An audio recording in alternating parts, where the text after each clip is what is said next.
The purpose of this podcast is to educate and inform. It is no substitute for professional care by your doctor or your qualified healthcare professional. Never disregard or delay professional medical advice because of something you've heard on this podcast or in any linked material. Guests who speak on this podcast express their own opinions, experience, and conclusions. Dr. Shirley neither endorses nor opposes any particular opinion discussed on this podcast.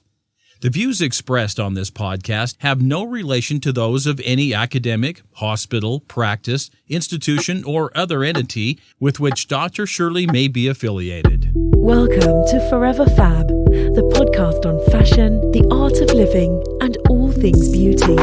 This podcast is curated by Dr. Shirley Madeir, MD, as the definitive source of holistic wellness through beauty.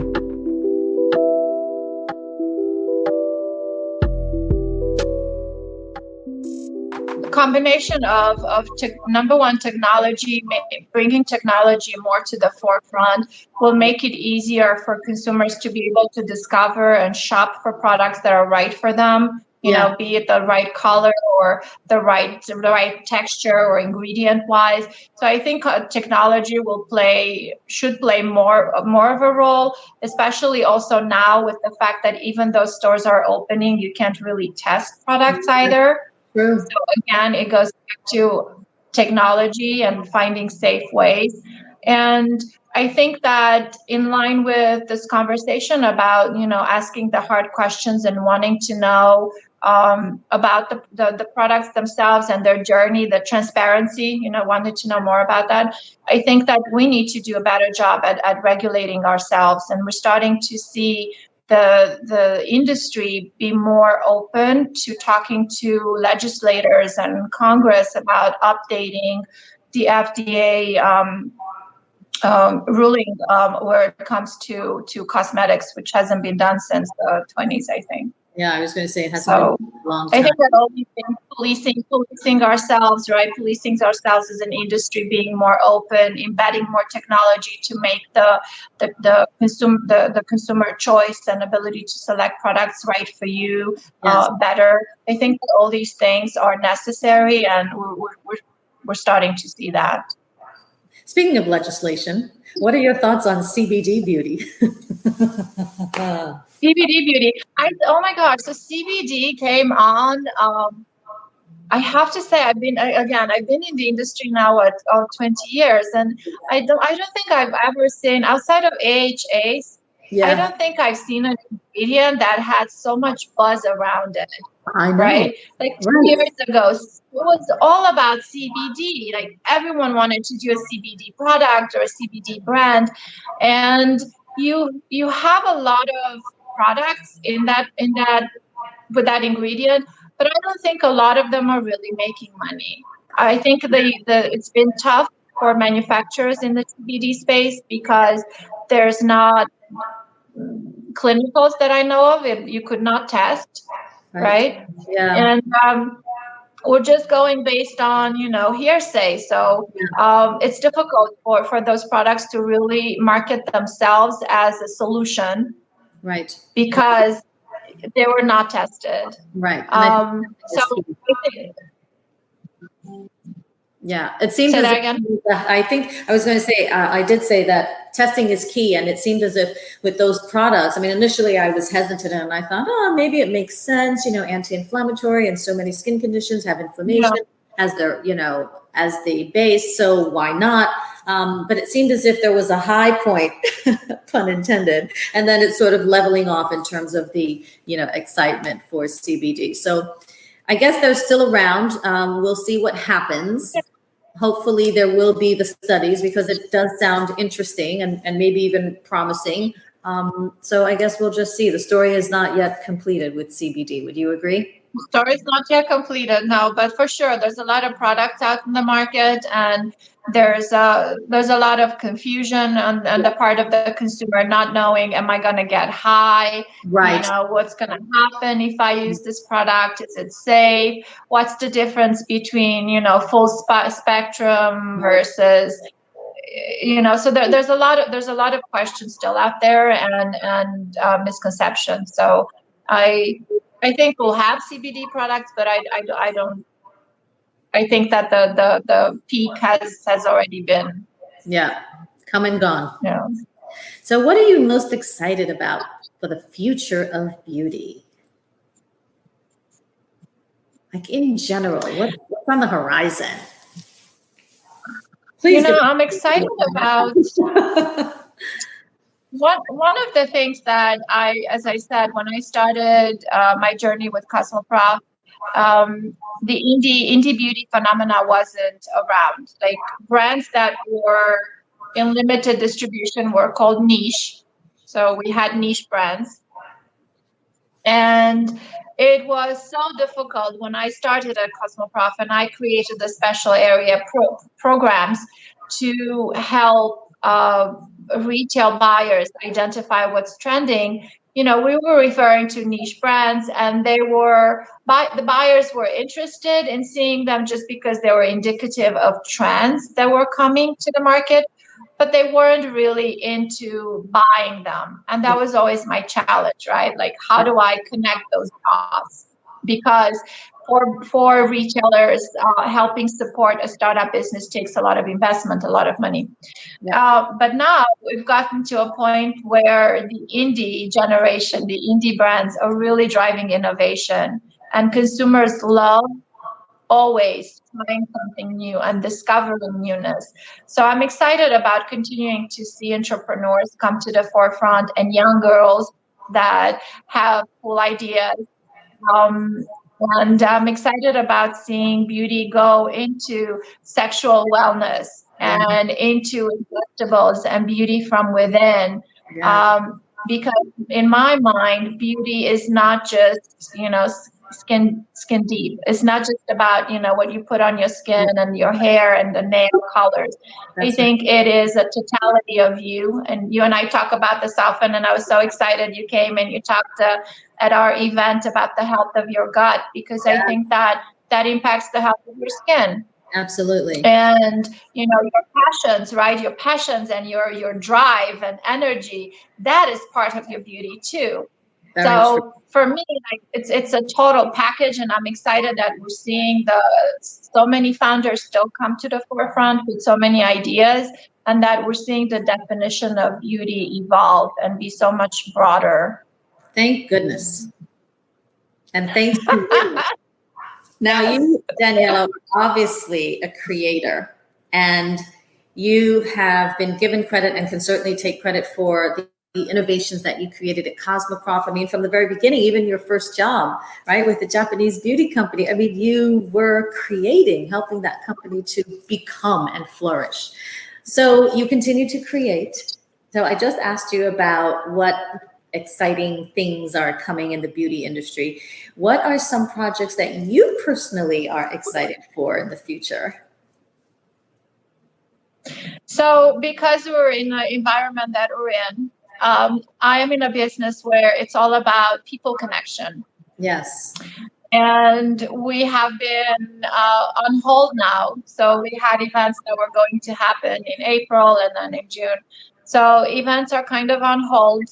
We do have an event slated in LA in November, mid-November, and then one in Nashville in December. But while I'm optimistic, I also have to be realistic. And as a business owner, I need to move forward. Yes. And we're looking into bringing in technology and bringing value to entrepreneurs in the space through connections done online. So I love that. So webinars, maybe an educational series. Meeting. Yes, ability to meet with people, again, to help your business across different points, not just distribution, but also with influencers, social media influencers, with experts.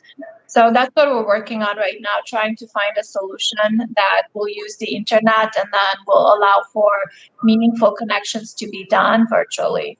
I think that's brilliant. I mean, leverage the power of social media to be able to help educate and help people to get things done, right? I mean, if I were to start a brand or create a brand, I honestly would not have much of an idea about how to go from ideation, from idea to shelf space, or idea to actual product, and all those many, many steps and resources, financial and otherwise, that it would take.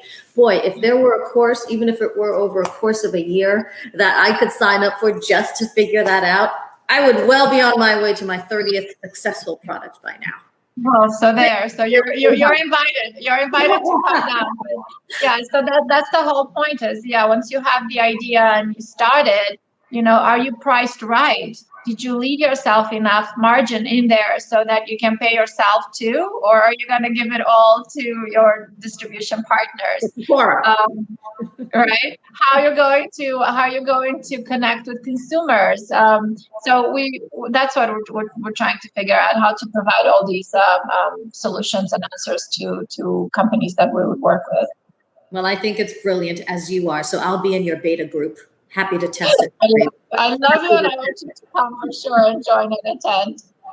Okay, so we have some fun questions. You travel, continue to, well, maybe not continue to, but have normally, yes. Yes, normally you travel extensively, right? So let's see, what are your skin-saving products, your in-flight beauty plan? What do you have in your bag that TSA lets you go through with? So I always because I travel so much, I always have my cosmetics bag ready to go, right? Yeah. So you just grab and go.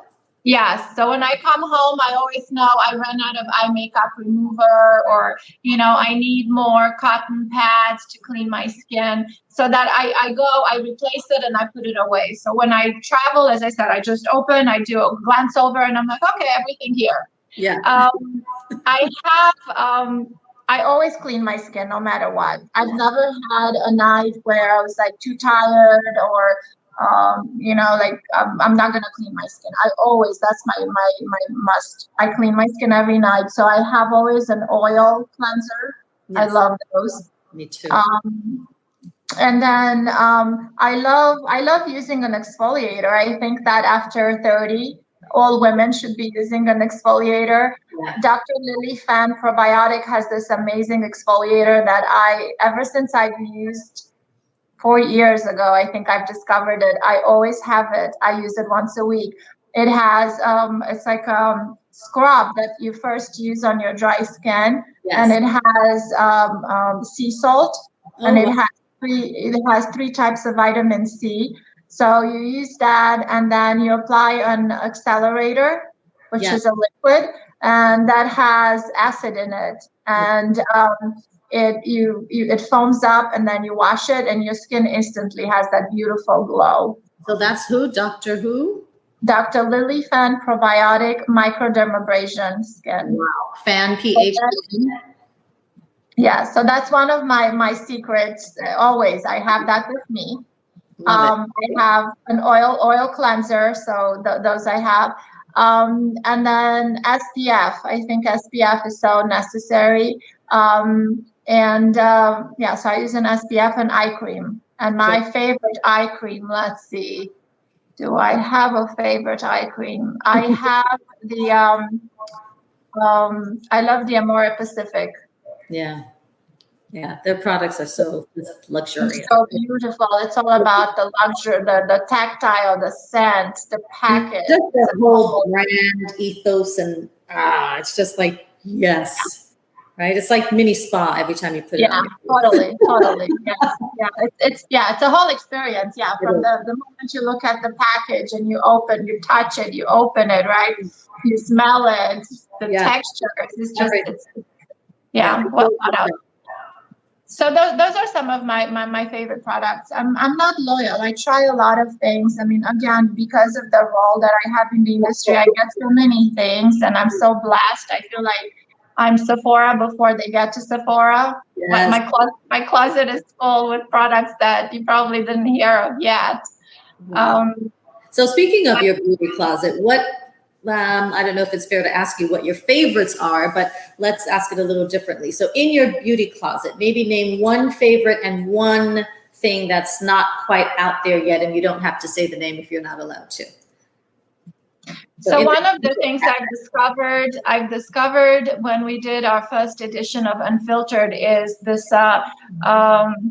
He's a pharmacist from Denver, Dr. Benjamin Knight, and he has this beautiful. And I think that he's so on trend. He has this beautiful line of skincare called Truth Skincare. Oh. And what he does different is he uses a lot of actives, but no water. Ah, interesting. So you need to use the mist to activate the emulsions. Ah, those pharmacists. And the emulsions are very, small packages, so they don't have to be big because it doesn't have the water. Yes. And the formulas are so beautiful. So his products I use, I'm a fan. And I love to use oils, especially, pure oils. And there's this company, Glycerin. She's a... Which is that? What, say it again, Daniela? That works on television. And what's the name of the product again? Glycerin. Okay. Glycene. Okay. And she has these beautiful oils that you can use on your face at night. They have aromatherapy. Yes. So it's a whole experience. Yeah, I'm a huge fan of using oils. I use them during the day. I use them in the evening. I mix them in with my moisturizer. Sometimes I just put that on my face without moisturizer. Exactly. I think they're, pretty much all purpose and very diverse. I absolutely love them. And then if you add like an aromatherapy component, then of course you smell that and that does all, beautiful things to your brain. It's fabulous. I call that like functional beauty for me, right? It's not just, for superficial beauty, whatever, but it definitely helps to do something or at least make you feel a certain way on top. Agreed. Great. Yeah. Okay. So of all those things that you mentioned, all those new products, if someone said to you, I'm sorry, Daniela, but we're going to have to, exile you to a beauty island where you can only take one product with you no matter what. So what would that one product be? And it doesn't have to be a particular brand. It would be concealer. It has to be concealer. It has to be concealer because I have such dark circles. Really? It's because you're working so hard at making the world a more beautiful place. I don't know. Yes, that's why, Shirley. That's right, sister. Okay, concealer. Okay, I like that. Well, I hate to think that this wonderful time that we're having together is going to come to a close, but I know you are very busy and I don't want to take much else of your time. I do have to thank you for your time and appearing here today on this podcast virtually and imparting your beauty, your wisdom, your knowledge. Thank you. And hope for the future, despite the incendiary nature of this world right now. So on that note, this is the Fab Five. What are your 5 top recommendations for living a beautiful and fabulous life? Let me have them. I'm going to write them down. Number 1 is nourish your brain constantly with new ideas. Okay. Yes. I love reading. I read a lot of different things, and I think that that's crucial for us to be creative and have new ideas. Yes. It's also a good anti-aging trick. Keep your brain active. Number 2, for me at least, making sure that I take care of myself, my body. I work out, I do yoga, I run, whatever that is for you, but making sure that you take care of your body. You feed your mind by reading. You take care of your skin, wear SPF every day. There's only one thing you do, wear SPF. Right. I like to say what you eat is so important. Yes. Right. Is that your number 3? Yes. Okay. And what else is important for me? Music is therapy.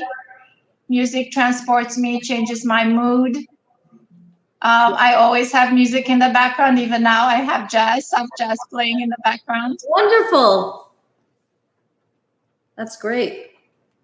And exposing yourself to different cultures and different people's cultures, because that is what I think empowers you and opens your mind and allows you to accept others. Because I think that, differences come from the way we were each raised. Yes. And because I behave a certain way doesn't mean that, you